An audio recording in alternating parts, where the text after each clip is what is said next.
땅이여 여호와께 즐거이 소리칠지어다. 소리내어 즐겁게 노래하며 찬송할지어다. 수금으로 여호와를 노래하라. 수금과 음성으로 노래할지어다. 나팔과 호각 소리로 왕이신 여호와 앞에 즐겁게 소리칠지어다.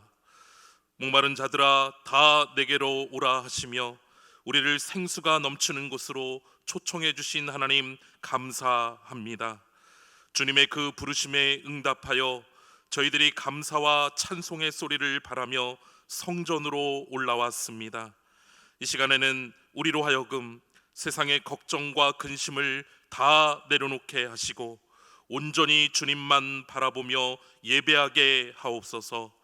강단에서 흘러나오는 생명수와 같은 말씀을 듣고 우리의 영혼이 소성되게 하여 주시고 우리 삶에 풍성한 열매가 맺히게 하여 주옵소서.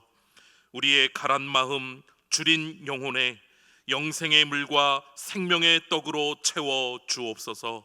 예수님의 이름으로 기원하옵나이다. 아멘.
하나님은 통회하는 마음으로 나오는 사람들을 물리치지 않으십니다. 이제 우리 모두 함께 진정으로 우리들이 저지른 죄를 뉘우치고 고백합시다. 우리의 마음과 생각을 감찰하시며 우리의 행위와 발걸음을 아시는 하나님, 주님 앞에서 무슨 마음을 숨기고 어떤 행동을 감출 수 있겠나이까? 그 어떤 허물도 드러나지 않을 것이 없나이다. 그러나 이 시간 저희들이 주님의 자비와 긍휼을 믿고 구하는 모든 죄를 용서해 주옵소서. 성경에 기록된 대로 우상 숭배와 원수 맺는 것과 분쟁과 시기와 분냉과 당짓는 것과 분열함과 그와 같은 육체의 일들이 우리 안에 있었습니다. 하나님의 두려운 경고가 있었음에도 우리는 이 모든 죄를 지으며 살았습니다. 주여 크신 사랑과 긍휼로 회개하는 이 모든 죄를 용서해 주옵소서. 예수님의 이름으로 이 고백의 기도를 드립니다. 아멘. 예수께서 이르시되 나도 너를 정죄하지 아니하노니 가서 다시는 죄를 범하지 말라. 여호와께 감사하고 그의 이름을 불러 아뢰며 그가 하는 일을 만민 중에 알게 할지어다.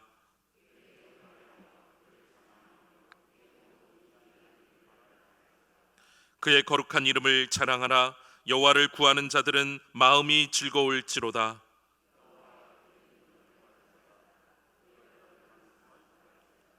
그의 종 아브라함의 후손 곧 택하신 야곱의 자손, 너희는 그가 행하신 기적과 그의 이적과 그의 입의 판단을 기억할지어다.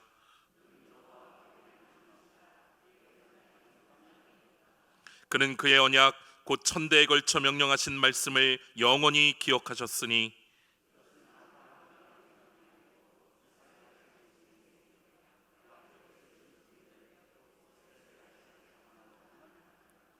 이르시기를 내가 가나안 땅을 내게 주어 너희에게 할당된 소유가 되게 하리라 하셨도다. 아멘.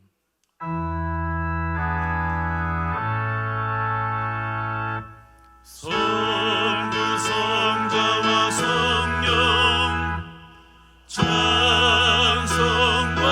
영광 돌려보내세.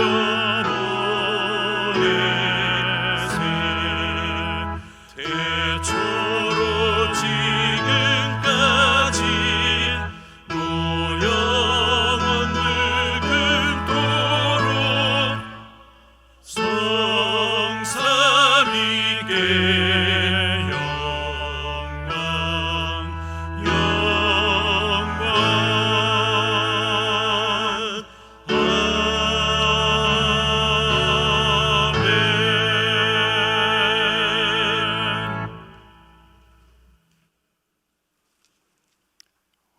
온 우주 만물을 창조하시고 지금까지 다스리시고 운행하시며 세상 끝까지 우리와 함께 하실 영원하신 하나님 아버지, 감사와 찬양과 경배를 드립니다.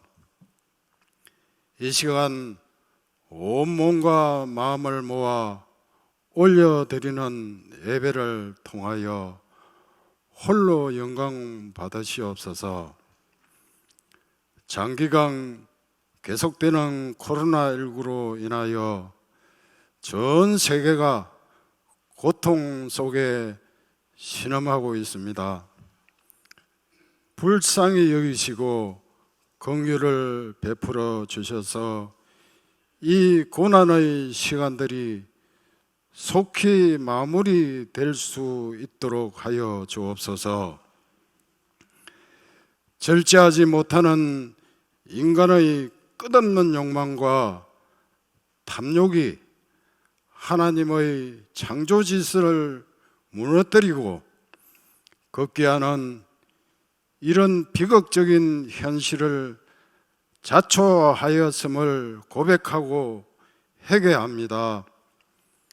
자비로우신 하나님, 모든 믿는 자들이 먼저 회개에 앞장서게 하시고 선하시고 어려우신 하나님의 뜻을 깨달아 알게 하옵소서.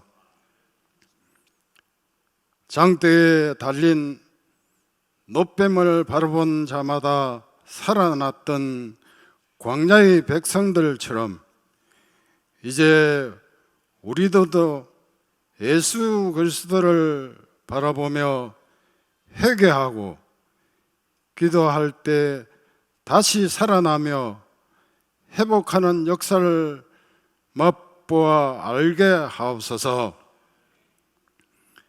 경기 침체로 인하여 고난받는 이들, 몸의 질병 때문에 사람과의 불편한 관계 때문에 갖가지 어려움에 처한 주의 백성들을 돌보아 주셔서 마음의 찬 평안을 얻게 하여 주시길 기도드립니다. 젊은 사자는 궁핍하여 줄일지라도 여호와를 찾는 자는 모든 좋은 것에 부족함이 없다고 하신 하나님, 말씀 붙들고 기도하오니 갈급한 심령마다 좋은 것으로 간구하는 것으로 차고 넘치게 채워주시고 생수의 강이 흘러 넘치게 하옵소서.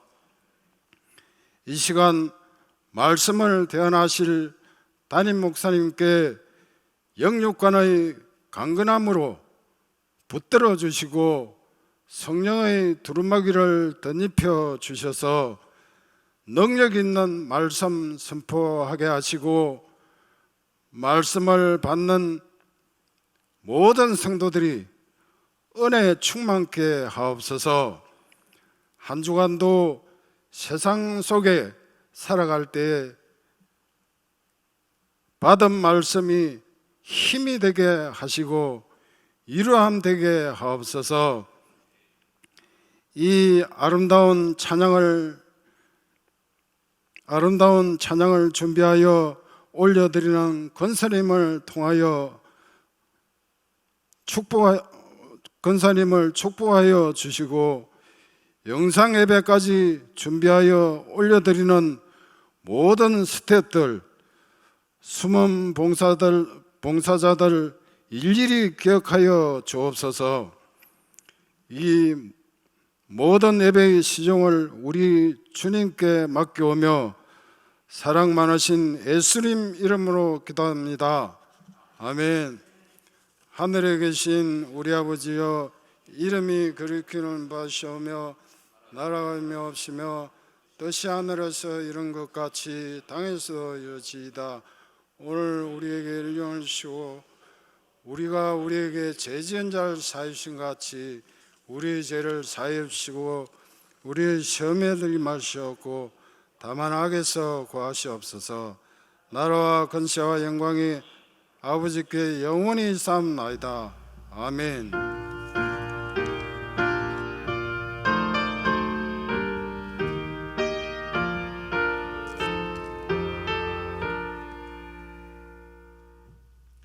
오늘 이 시간 우리에게 주신 하나님 말씀은 마태복음 13장 44절에서 46절까지의 말씀입니다. 마태복음 13장 44절에서 46절까지의 말씀입니다. 신약성경 22쪽에 있습니다. 천국은 마치 밭에 감추인 보화와 같으니 사람이 이를 발견한 후 숨겨두고 기뻐하며 돌아가서 자기의 소유를 다 팔아 그 밭을 사느니라. 또 천국은 마치 좋은 진주를 구하는 장사와 같으니 극히 값진 진주 하나를 발견함에 가서 자기의 소유를 다 팔아 그 진주를 사느니라. 아멘. 할렐루야. 오늘도 주의제 나와 예배드리는 모든 성도들, 또 주의전을 사모하면서도 안타까운 마음으로 가정에서 예배드리는 모든 성도들 가운데 동일하게 베푸신 하나님의 은혜가 함께 하시기를 주님의 이름으로 축원합니다. 서지난주에도 묘비명을 가지고 제가 설교 시작했는데 오늘도 하나의 묘비명을 말씀드리며 시작하려고 합니다. 18세기 프랑스의 소설가인 모파상의 묘비명에는 이렇게 기록이 되어 있습니다. 나는 모든 것을 갖고자 했지만 결국 아무것도 갖지 못했다. 여러분, 이 모파상 참 유명한 작가입니다. 여자의 일생, 벨람이 죽음처럼 강하다. 정말 인생의 참된 가치를 일깨우는 그런 소설을 써서 커다란 명성을 얻은 그런 작가입니다.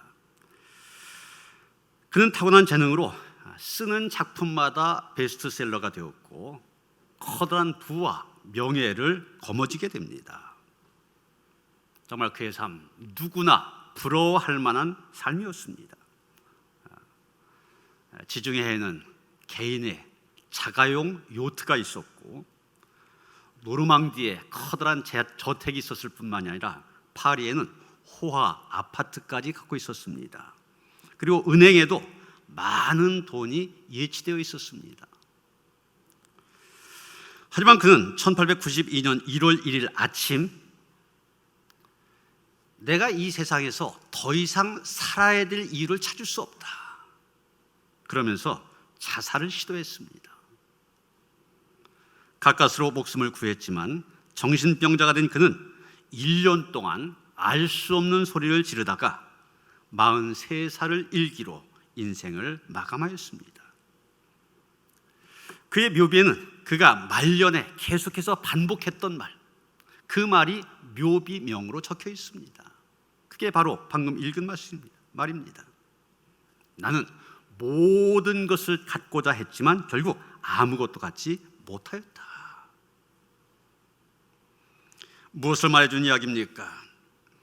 돈, 명예, 권력, 모든 사람들이 부러워하는 것입니다. 모든 사람들이 갖고 싶어하는 것입니다. 그러나 그런 것을 다 가졌다 할지라도 삶의 진정한 보화를 발견하지 못한 인생, 결국 아무것도 갖지 못했다, 이런 탄식으로 인생을 마감할 수밖에 없었다는 것입니다. 예수님께서 마태복음 13장에서 7가지의 비유를 들어서 천국에 대해서 설명하고 있습니다. 그 가운데 오늘 우리가 읽은 44절 말씀, 천국을 밭에 감춘 보화로 비유하고 있습니다. 또 45절, 46절, 천국을 좋은 진주를 구하는 장사, 상인에 비유하고 있습니다. 이 두 가지 비유, 서로 공통된 점이 많이 있기 때문에 쌍둥이 비유라 이렇게도 불려지는데, 우리가 함께 묶어서 생각해 볼 수 있을 것입니다.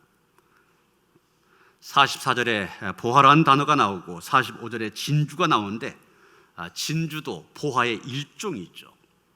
그래서 보화란 말로 통일해서 이야기를 하도록 하겠습니다. 우리는 오늘 말씀을 읽으면서 나도 보화를 발견하고 싶다, 어디에 보화가 있을까, 이렇게 생각해서는 안 됩니다. 또 보화를 발견한 사람 참 좋겠다, 나에게도 그런 행운이 있으면 좋겠다, 이렇게 말해서도 안 됩니다. 왜 그렇습니까? 우리들은 이미 보화를 발견한 사람들이기 때문입니다. 우리들이 발견한 보화가 무엇입니까? 바로 예수 그리스도입니다. 예수님이 가장 귀한 보화입니다. 그러기에 여러분, 예수 안에 엄청난 보화가 있는데 여러분 그것을 발견하는 사람들입니다. 영생과 행복, 천국의 기쁨, 하나님의 자녀됨, 평화와 만족, 그 외에도 수없이 귀한 보화가 예수 안에 있습니다. 우리는 예수 안에 이런 보화가 가득함을 알아야 됩니다. 천금을 주고도 살 수 없는 예수 안의 보화, 우리는 그것을 발견한 사람이다, 이런 확신이 우리에게 있어야만 됩니다. 이런 히딩크란 감독이 박지성이라고 하는 무명 선수를 발굴하여 세계적인 스타로 만들었을 때, 누군지는 모르지만 TV의 PD가 무명의 요리 연구가 백종원을 발굴하여서 연예계 스타를 만들었을 때도 우리는 보통 그렇게 얘기합니다. 밭에 감춘 보화를 발견했다. 그런데 우리가 예수 그리스도를 발견한 것은 그것보다 더 큰 것을 발견한 것입니다. 그런데 우리가 이미 예수라는 보화를 발견했음에도 불구하고 어디 있지? 그런 것은 아기를 얻고서도 누가 우리 아기지? 우리 아이가 어디 있지? 말한 것과 똑같은 것입니다. 그러기에 오늘의 비유는 우리에게 너희들 이 보화를 발견하기에 힘써라, 애써라, 이것을 얘기하려고 하는 것이 아닙니다. 너희들은 이미 보화를 발견한 사람들이다. 보화를 발견하였으니 어떻게 해야 되냐, 이렇게 해라, 그것을 얘기하고 있습니다. 우리의 소유를 다 팔아서 그 밭을 사야 한다고 가르쳐주고 있습니다. 우리의 소유를 다 팔아서 그 진주를 사야 한다고 가르쳐주고 있습니다.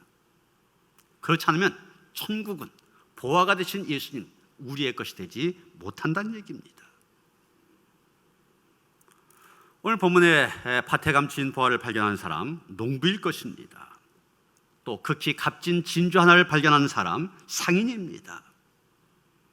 진주라고 하는 것 굉장히 값이 나간 것인데 좋은 진주를 구하는 사람이었던 것으로 볼 때 이 상인 아마도 재력 있는 부자였을 것으로 보여집니다. 이 두 사람 직업이 달랐습니다. 사는 곳도 달랐습니다. 활동 무대도 한 사람은 밭이 오고 한 사람은 시장이었습니다. 달랐습니다. 그러나 둘 사이에 공통점이 있습니다. 자기의 소유를 모두 팔아서 그것을 자기 것으로 만들었다고 한 것입니다.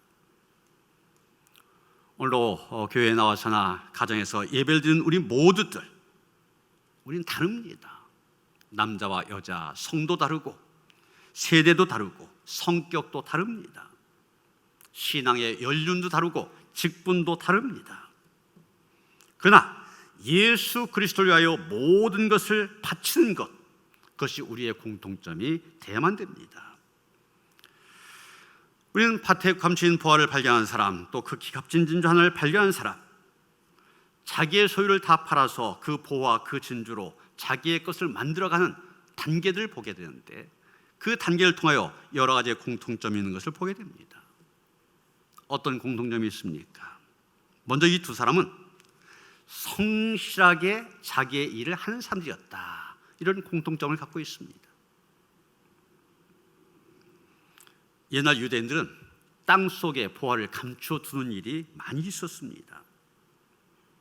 유달리 전쟁이 많은 나라였고, 또 도둑이나 강도가 많은 나라였기 때문입니다. 그래서 보화를 감추기 위하여 땅 속이 제일 적합한 장소였을 것입니다. 여러분, 예수님이 말씀하신 달란트 비에도 그런 얘기 나오지 않습니까? 5달란트, 2달란트 받은 종은 열심히 장사해서 갑절의 이익을 남겼습니다. 그런데 1달란트 받은 종 어떻게 하였습니까? 땅을 파고 그 속에 이 받은 것을 깊이 숨겨뒀다고 하였습니다. 달란트를. 다시 말해서 옛날의 땅은 요즘 말로 하면 땅이 금고의 역할을 했던 것입니다. 그런데 주인이 보화를 땅속에 감추어뒀는데 전쟁이 일어났습니다. 이 사람이 전쟁터에 나가서 전사를 했든지 아니면 멀리 이방 나라 포로 끌려가서 다시 돌아오지 못합니다. 그러면 어떻게 되겠습니까? 누군가에 의해서 그 보화가 발견되기까지는 수십 년, 아니 수백 년 동안 그대로 땅속에 파묻혀 있는 것입니다. 그러다 그것을 발견하면 완전히 횡재하게 된 것입니다. 오늘 본문의 경우가 바로 그런 경우입니다. 그런데 우리가 이 농부에 대해서 오늘 말씀에 대해서 이런 경우를 생각해 볼 수가 있을 것입니다. 보화를 밭에 감추인 부자, 당연히 땅을 깊숙이 파고서 이 보화를 묻었을 것입니다. 깊숙이 숨겨졌기 때문에 그동안 잘 발견되지 않았습니다. 그런데 새로 그 밭을 세낸 농부가 있었습니다. 이 사람은 이렇게 생각합니다. 내가 힘이 들다 할지라도 밭을 좀 깊이 갈아 엎어야 되겠다. 이게 내 밭은 아니지만 그렇게 하는 것이 이 밭에 도움이 더 줄 거다. 그런 마음을 먹고 힘들여서, 그냥 쉽게 할 수도 있지만 힘들여서 깊이 파다가 보화를 발견할 수 있었을런지 모릅니다. 그렇다면 우리는 이 농부 참으로 신실한 농부였다, 성실한 사람이었다 말할 수 있을 것입니다. 45절에 나오는 좋은 진주를 구하는 상인도 마찬가지입니다. 이 사람 얘기를 보면은 이 사람 평소에도 좋은 진주를 구하기 위해서 참 애쓰는 사람이었다, 힘쓰는 사람이었다, 이런 생각을 하게 됩니다. 아마 어느 지역에 저 대구나 부산에 내려가면 거기에 좋은 진주가 나왔다, 이런 소식 들었다면 거리 상관하지 않고 달려갔을 겁니다. 그런 성실함, 그런 열심이 있었기 때문에 극히 값진 진주를 발견할 수 있게 되었을 것입니다. 사무엘이 사울 대신에 왕으로 세울 사람을 찾기 위하여 베들레헴 이세 집에 가서 이세 아들 7을 다 보았는데 하나하나 볼 때마다 하나님께서는 아니라고 말씀하셨습니다. 이 사람이 아니다. 사무엘이 이세에게 묻습니다. 네 아들들이 다 여기 있느냐? 이세가 대답합니다. 아직 막내가 남았는데 그는 양을 지키나이다. 사무엘은 그를 데려오라고 하여서 그에게 기름 부어 왕으로 삼았습니다. 그가 바로 다윗입니다. 목동 다윗. 다윗은 목동으로서의 할 일, 양을 성실하게 지키는 그 일을 하다가 왕으로 픽업이 되어진 것입니다. 여러분, 성실하게 자기의 일을 하시길 바랍니다. 남의 일 엿보지 말고 자기 일에 최선을 다할 때, 자기 일에 성실할 때 그런 가운데서 보화를 발견하게 될 것입니다. 그 다음 이 두 사람의 공통점은 즉시 행동에 옮겼다고 하는 것입니다. 밭에 감추인 보화를 발견한 사람 44절에 보면 돌아가서 자기의 소유를 다 팔았다고 하였습니다. 극히 값진 진주 하나를 발견한 장사 46절에 보면 가서 자기의 소유를 다 팔았다고 하였습니다. 그런데 여기 돌아가서 가서 우리 번역에는 다르게 나와 있는데 히라보 원어를 보면은 사실 같은 단어입니다. 그리고 그 뜻은 뛰어가서 팔았다, 뛰쳐나가 팔았다 이런 뜻을 갖고 있습니다. 조금 더 적극적인 행동을 묘사하고 있습니다. 문법적으로 볼 때도 현재 완료 직설태라 그렇게 말하는데 아주 생생한 동작을 표현할 때 이런 문법을 쓰고 있습니다. 우리가 보화를 발견했다. 그 보화를 내 것으로 만드는 일, 미적거려서는 안 됩니다. 미루어서도 안 됩니다. 축구 경기를 하는데 공이 내 앞으로 왔습니다. 그럼 어떻게 됩니까? 즉시 다른 선수에게 패스를 하든지 센터링을 올리든지 아니면 슈팅을 해야 됩니다. 그런데 어떻게 해야 되나? 머뭇거리가 있고 있다 보면 상대방이 수비를 강화해서 볼을 뺏기게 됩니다. 엘리야가 엘리사를 만났을 때 겉옷을 그에게 던졌습니다. 그 뜻은 하나님이 너를 나의 후계자로 지명하셨다. 나를 따르라. 이제부터는 네가 하나님의 일을 해라. 이런 뜻입니다. 왜냐하면 이 엘리야의 겉옷, 그의 영적인 힘과 권위를 상징하는 것이기 때문입니다. 그런데 엘리사가 어떻게 하였습니까? 선생님, 며칠 말미를 주십시오. 좀 더 생각해 본 다음에 결정하겠습니다. 그랬습니까? 아닙니다. 나 대신에 농사 지을 사람 대신 구해놓고 그런 다음에 따르겠습니다. 그랬습니까? 그것도 아닙니다. 엘리야가 엘리사를 만났을 때 엘리사는 12겨리소를 앞세우고 밭을 갈고 있었습니다.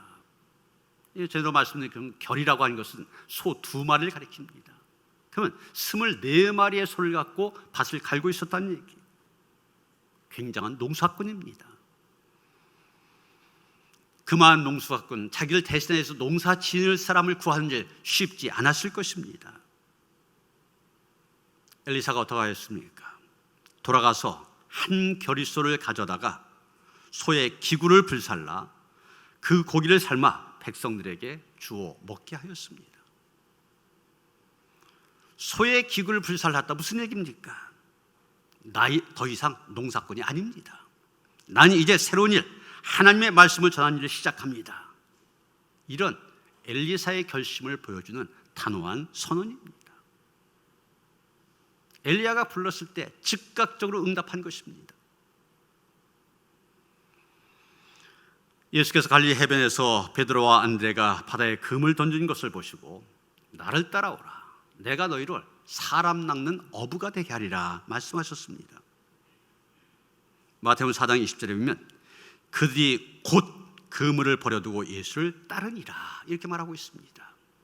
곧이라고 했습니다. 곧 즉시 그는 그물을 버려두고 예수를 따라간 것입니다. 야고보와 요한을 불렀을 때도 마찬가지입니다. 그들은 곧 배와 아버지까지 버려두고 예수님을 따랐다고 했습니다. 여러분, 북미 대륙 서북 쪽에 붙어있는 이 알래스카주, 여러분 보시는 것처럼 러시아와 굉장히 가깝지 않습니까? 원래가 러시아 땅이었습니다. 그런데 러시아가 이 알래스카라고 하는 땅 별 가치가 없다 이렇게 생각해서 지금부터 153년 전인 1867년 720만 달러를 받고 미국에 팔았습니다.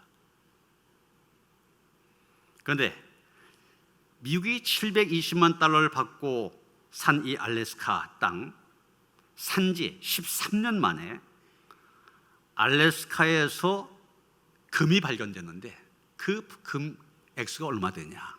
3억 달러입니다. 3억 달러. 러시아가 그 알래스카의 가치를 모르고 720만 달러에 팔아 넘기는 순간에도 그 땅 밑에는 금방 발견된 3억 달러 분량의 황금이 묻혀 있었던 것입니다. 720만 달러와 3억 달러 비교가 됩니까? 더군다나 오늘날에는 금 못지않게 중요한 석유가 그 땅 밑에 아주 많이 저장되어 있습니다. 그 외에도 알래스카는 군사적인 면에서나 수산자원 면에 있어서 여러 가지 면에서 아주 귀한 가치가 있는 정말 보배 같은 땅입니다.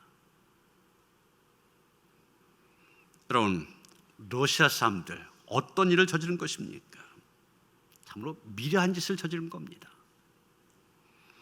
땅속에 묻혀있는 엄청난 보화를 보지 못하고 그저 눈앞에 눈에 덮여있는 도저히 농사지을 수 없는 그 땅만 보고서 푼돈에 미국에 팔아치운 것입니다.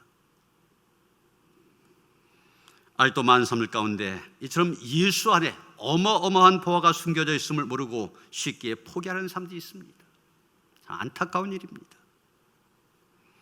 그런데 우리는 예수 안에서 이 보배를 발견한 사람들입니다. 발견한 데 그치면 안 됩니다. 빨리 이 보배를 붙들고 온전히 나의 것으로 만들어야 됩니다. 그 다음 두 사람에게는 또 하나의 공통점이 있는데 자기의 소유를 다 팔았다고 하는 것입니다. 두 사람 다 자신의 전 재산을 다 팔아서 그 보화를 얻기 위한 대가를 지불하였습니다. 여러분, 만약 이 농부가 보물을 발견하고 그 밭을 사기 위해 값을 지불한 것 아까워 망설이고만 있었다면 이 사람이 보화를 소유할 수 있었겠습니까? 만약 진주장사가 극히 값진 진주를 발견하고도 흥정만 하고 그 진주를 사기 위한 값을 지불하지 않았다면 그 진주 소유할 수 있었겠습니까? 절대 그 보물이 그들의 것이 될 수 없습니다.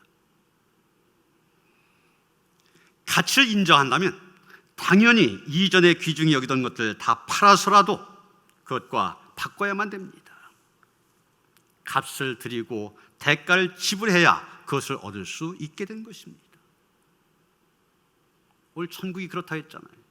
천국을 비유하고 있지 않습니까? 예수님이 그렇다는 얘기 아닙니까? 그것을 얻기 위해서는 가진 다른 모든 것 포기할 수 있을 정도로 값진 것이 천국입니다. 예수님입니다. 그래서 천국을 얻기 위해서는 소중히 여기는 것 포기하는 결단과 희생을 감수해야만 됩니다. 그렇지 않으면 천국을 소유할 수 없습니다. 우리는 이것도 갖고 동시에 저것도 갖고 싶다 그런 생각을 갖고 있지만 다른 것도 갖고 동시에 천국도 같이 가질 수는 없는 것입니다. 며칠 전 신문에서 재미있는 기사 제목을 보았습니다. 6조 원 재산 대신 승려의 삶 택한 말레이시아 재벌 2세 이런 제목이었습니다. 6조 원 어마어마한 돈이잖아요. 얼마 전에 전 국민들에게 재난지원금 이렇게 나눠준 적이 있는데 그게 14조 원인가 그렇잖아요. 그 절반 정도 얼마나 대단합니까? 태국에서 승려 생활하는 벤 아잔 시류파노라고 하는 사람인데 이 사람은 보시는 사람입니다. 말레이시아 3대 부호 가운데 한 사람인 아난다 크리슈난의 외아들입니다. 그런데 이 크리슈난의 재산이 50억 달러, 우리 돈으로 6조 원 가까이 되는 것입니다. 외아들이니까 당연히 이 유산 이 아들에게 물려질 거 아닙니까?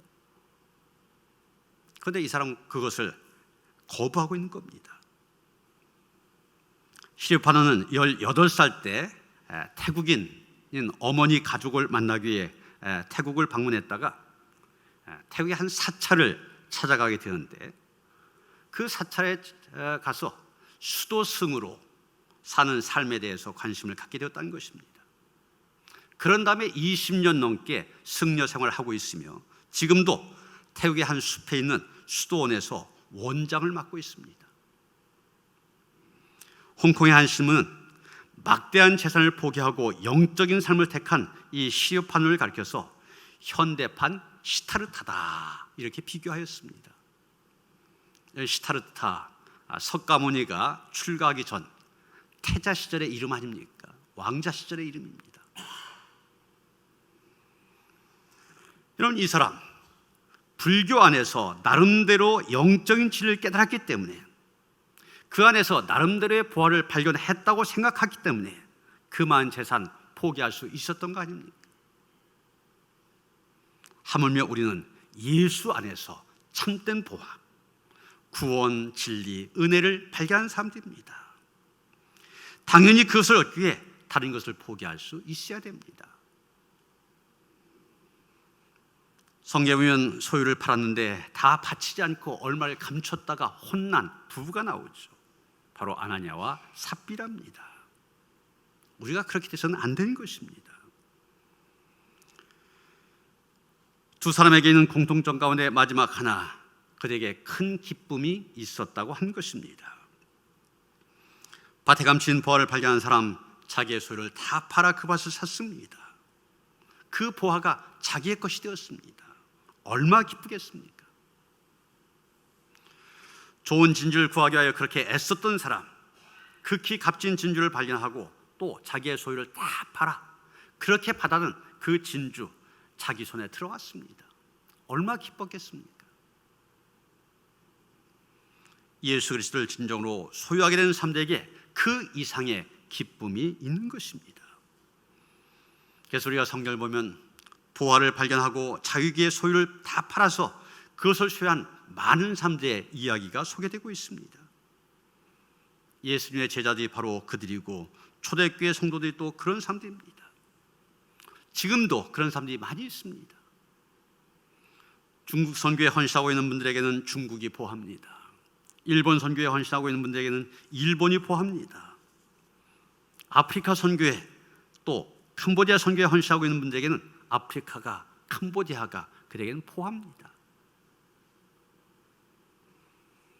윌리엄 캐리에게는 인도란 나라가 포하였었습니다. 그는 인도의 복음을 전하기 위하여 정말 모든 것을 바쳤던 사람입니다. 1792년 윌리엄 캐리는 인도를 향해 떠나면서 이런 말을 남겼습니다. 인도는 금광과 같습니다. 보화를 계속 해내는 금광과 같다는 얘기죠. 나는 깊이 내려가서 파낼 터이니 당신은 뒤에서 내 몸에 매인 밧줄이나 튼튼히 잡아주십시오. 인도를 보화에 비교했던 것입니다. 우리도 보화를 캐고 있는 선교사들의 몸에 매인 그 밧줄을 튼튼히 잡아주는 사람들이 되어야 됩니다. 오늘 이 두 가지 비유, 쌍둥이 비유라는 말씀을 드렸습니다. 지금까지 봤던 것처럼 공통점도 많이 있습니다. 그러나 공통점만 있는 것이 아닙니다. 두 비유 사이에 차이점도 있습니다. 어떤 것입니까?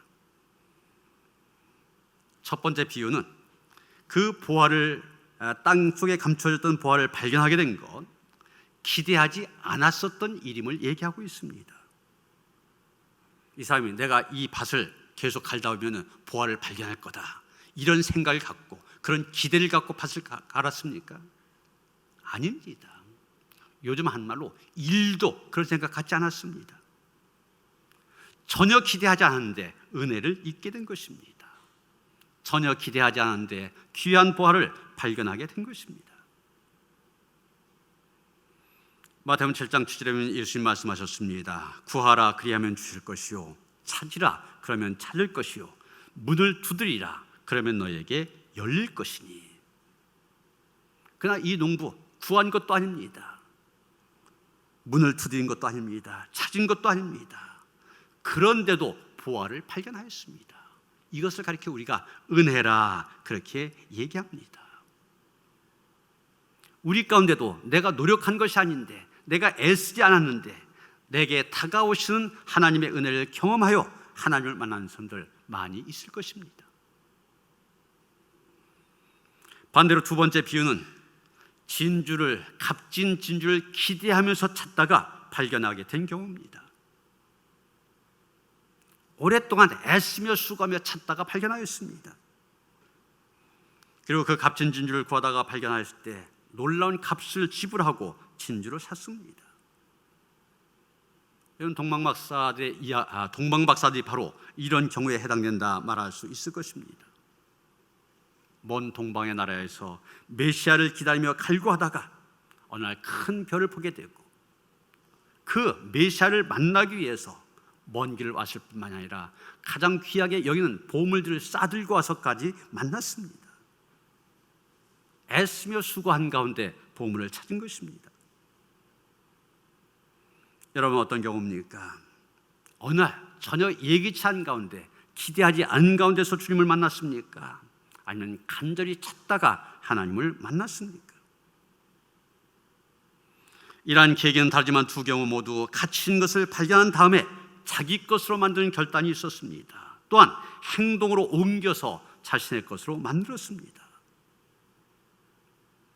사랑하는 성도 여러분, 천국은 침노한 자의 것이고 보화는 찾는 자의 것입니다. 그것이 어느 날 예기치 않은 상태에서 만났건 아니면 기다리다가 만났건 그분은 이 세상 어떤 것보다 가치 있는 분이고 우리의 인생을 다 드린다 해도 아깝지 않은 분입니다. 그분을 나의 삶의 주인으로 섬기고 살아가면, 내 인생의 최고의 보화로 알고 살아가면 우리의 삶에 하나님의 나라가 임하게 될 것입니다.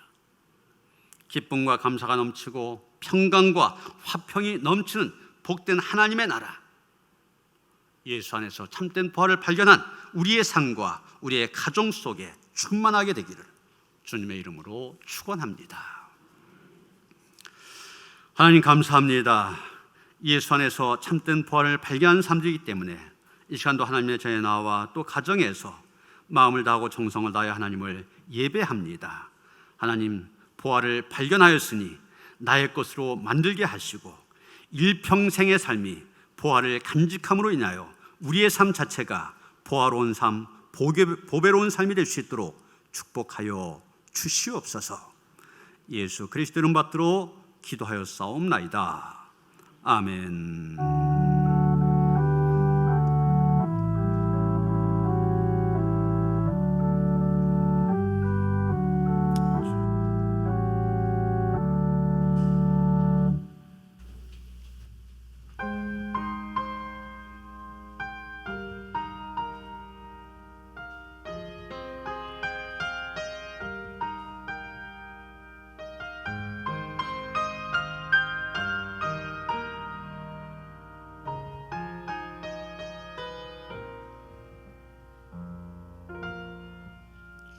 내 평생 살아온 길 뒤돌아보니 짧은 내 인생길 오직 주의 은혜라. 내 평생 살아온 길 뒤돌아보니 짧은 내 인생길 오직 주의 은혜라. 주의 은혜라, 주의 은혜라.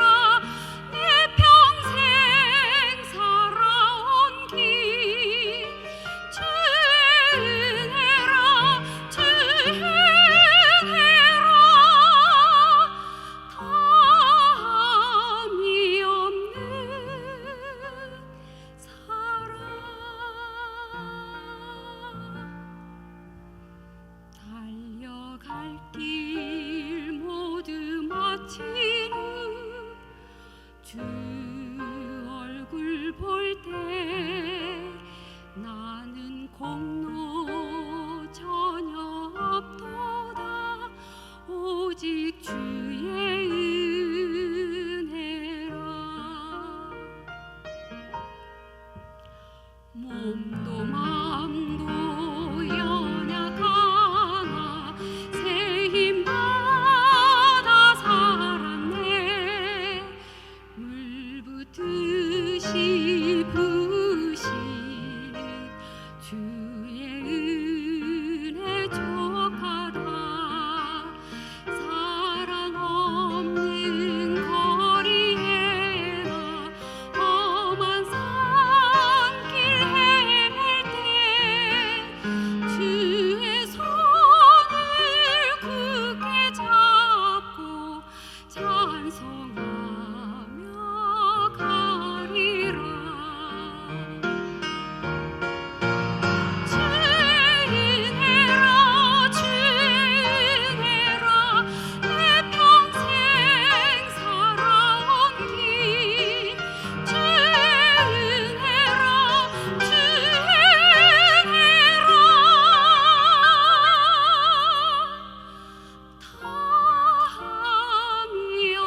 얼굴 볼 때 나는 공로 전혀 없도다.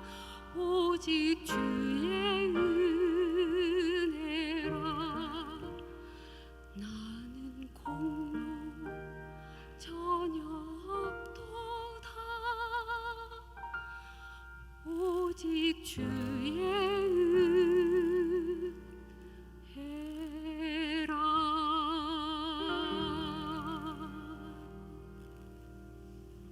아멘.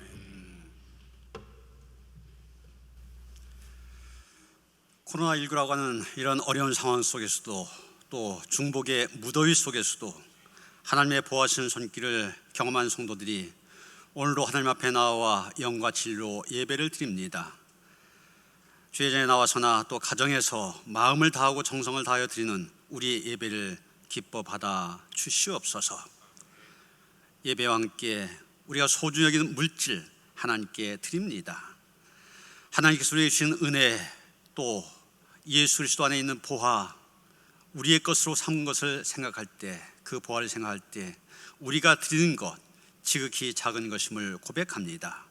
그러나 마음을 다하고 정성을 다하여 드리오니 우리의 중심을 보시고 하나님 기뻐 받아 주시옵소서. 그 손길을 축복하여 주시옵소서. 가정을 축복하시고 자녀들 축복하시고 생업을 축복하여 주셔서 없는 것을 있게 하시며 또 안 되는 것을 되게 하시는 하나님의 능력을 날마다의 삶 속에서 경험하며 살아갈 수 있도록 인도하여 주시옵소서. 정말 기도하며 하나님 앞에 드린 귀한 예물입니다. 친히 축사하시사 쓰여진 곳곳마다 주님의 기쁜 소식 복음만이 널리 증거되어지는데 아름답게 쓰임받게 하시옵소서. 우리 주 예수 그리스도 이름 받들어 간절히 축원하며 기도하옵나이다. 아멘.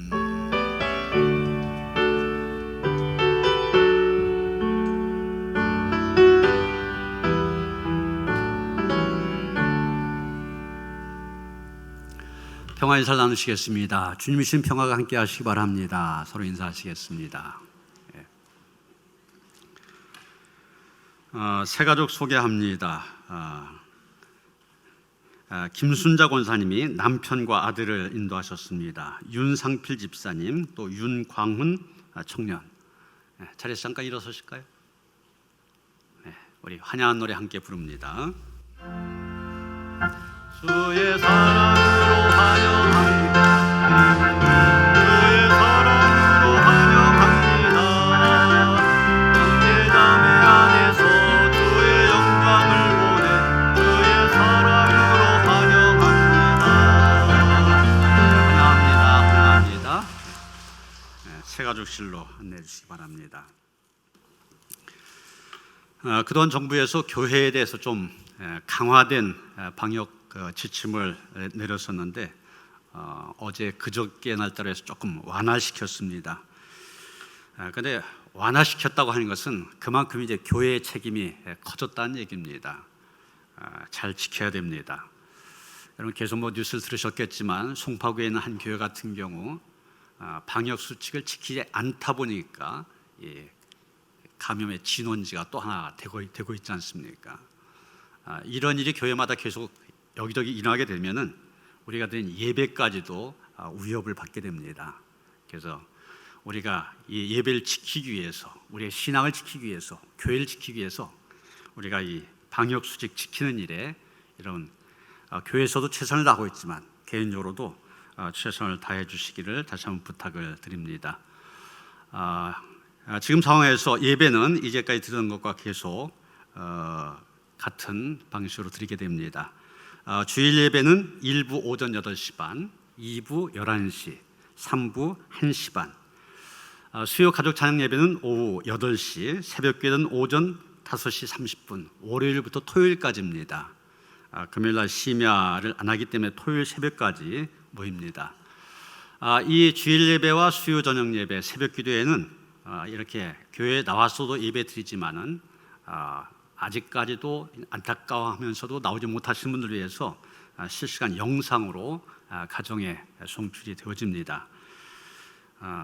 여러분 철저히 지키기만 하면은 그렇게 큰 염려는 안 해도 될 것 같습니다. 그래서 그냥 가정에서 안타까움만 하지 마시고 교회 나가서 예배드리고 싶다 하신 분들 잘 지키시면서 나오시도록 하시고요. 그러나 그렇게 못하신 분들 지금 사회적인 제약들이 있습니다. 교회 못 나가게 하는 그런 데도 있더라고요. 그런 사정이 있는 분들 가정에서도 예배드리는 일에 힘쓰시길 바랍니다. 방역수칙 계속 말씀드리는 것지만 잘 지키면서 예배에 참석해 주시길 다시 한번 부탁드리고요. 이런 상황이 계속 되어지면서 계속 멈출 수만 없기 때문에 성서대학 다시 개강을 하는데 온라인으로 일단 강의를 시작하려고 합니다. 그러면서 상황이 나아지면은 교회에서 모이는 그런 형태로 할 것인데 8월 4일 날 개강합니다. 참고하시고요. 주일 예배와 수예배 때는 차량을 운행합니다. 참고하셔서 잘 이용하도록 해주시고요. 교회학교 각 부서들 지금 했던 것과 마찬가지로 계속 동영상과 또 실시간 송출되는 영상을 통하여 예배를 드리고 있습니다. 잘 보셔서 부모님들, 자녀들 예배 꼭 드릴 수 있도록 안내해 주시기를 부탁을 드립니다. 준학환 장로님이 병원에 입원하셨습니다. 위에서 기도해 주시기 바랍니다. 다 일어나셔서 88장 찬송하시겠습니다.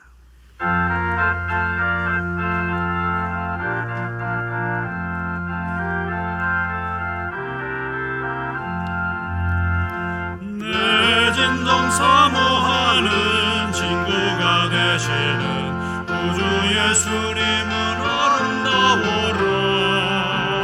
산 밑에 백합하여 빛나는 새벽별 주님 영원할 길 아주 없도다. 내 맘이 아플 적에 큰 위로 되시며 나 외로울 때 좋은 친구라. 주는 저 산 밑에 백합 빛나는 새벽별 이 땅 위에 비길 것이 없도다. 내 맘의 모든 영과 이 세상 보라까 주님 항상 같이 하여 주시고 시험을 당할 때에 악마의 계결을 즉시 물리치사 나를 지키네. 온 세상 날 버려도 주 예수 안 버려 끝까지 나를 돌아보시니. 주는 저 산 밑에 백합 빛나는 새벽별 이 땅 위에 비길 것이 없도다. 내 맘을 다하여서 주님을 따르면 길이 길이 나를 사랑하리니. 물불이 두렵지 않고 장검도 겁없네. 주는 높은 산성 내 방패시라. 내 영혼 먹이시는 은혜 누리고 마치 이 주를 뵙기 원하네. 주는 저 산 밑에 백합 빛나는 새벽별 이 땅 위에 비길 것이 없도다.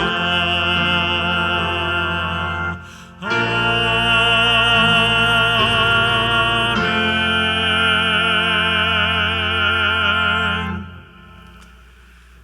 이제는 우리 주 예수 그리스도의 은혜와 하나님 아버지의 그 극진하신 사랑과 성령의 감화감동 역사하심이 예수 안에서 참 부활을 발견하고 그 부활을 나의 것으로 삼아 한 번뿐인 인생, 보배로운 인생으로 살아가길 원하며 다짐한 모든 성도들 가운데 이제로부터 영원토록 함께 하시옵기를 간절히 축원하옵나이다.